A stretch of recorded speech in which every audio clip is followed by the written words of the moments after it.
మనలో చాలామంది ప్రతి విషయాన్ని చాలా ఓవర్‌గా థింక్ చేస్తూ ఉంటారు. దీనివలన మనం చాలా స్ట్రెస్‌ఫుల్‌గాను ఫీల్ అవుతాము. అండ్ మన బాడీలో హార్మ్‌ఫుల్ కెమికల్స్ ఎన్నో రిలీజ్ అవుతూ ఉంటాయి.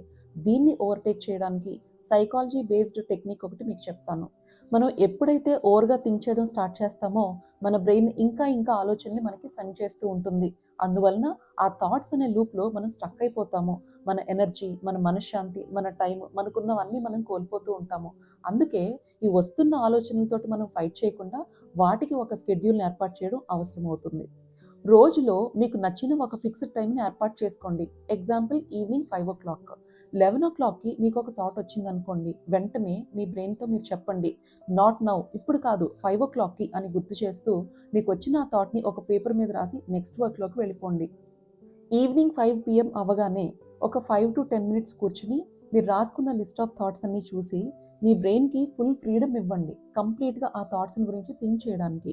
అప్పుడు అందులో ఒక 2, 3 మాక్సిమం ఒక 3, 4 మీకు ఇంపార్టెంట్ థాట్స్ ఉంటాయి. ఆలోచించండి.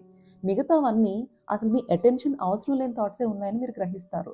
ఈ యాక్టివిటీ కంటిన్యూయస్‌గా మీరు కొన్ని డేస్ పాటు రిపీట్ చేయడం ద్వారా మీరు మీ బ్రెయిన్‌కి ఒక డిసిప్లిన్‌ని అలవాటు చేసిన వారవుతారు. ఎలా అంటారా? ఇప్పుడు ఫర్ ఎగ్జాంపుల్ మనం పడుకోవాలి అనంటే ఒక ప్రాపర్ టైం ఉంటుంది. మనం ఏదైనా తినాలి, ప్రాపర్ టైమింగ్స్ ఉంటాయి. మార్నింగ్, ఆఫ్టర్‌నూన్, నైట్ ఇట్లా. అలాగే మనం నిజంగా ఏమైనా థింక్ చేయాలి అనంటే నేను థింక్ చేయాల్సిన థాట్స్‌కి కూడా ఒక క్రమం ఉంది, ఒక డిసిప్లిన్ ఉంది, ఒక టైం ఉంది అని మన బ్రెయిన్‌కి మనం అలవాటు చేయాలి. ఎప్పుడైతే ఇది జరుగుతుందో ఈ అనవసరమైన థాట్స్ మనల్ని డ్యామేజ్ చేసే ఛాన్స్ లేదు. స్ట్రెస్ మనం డెవలప్ చేసుకోవాల్సిన పనుండదు. హ్యాపీగా, హెల్తీగా మన లైఫ్‌ని మనం లీడ్ చేసుకోవచ్చు. సో అర్థమైంది కదా! ఈ మెథడ్‌ని, ఈ టెక్నిక్‌ని మీరు ఫాలో చేయండి. మంచి రిజల్ట్స్ వస్తే తప్పకుండా పోస్ట్ చేయండి.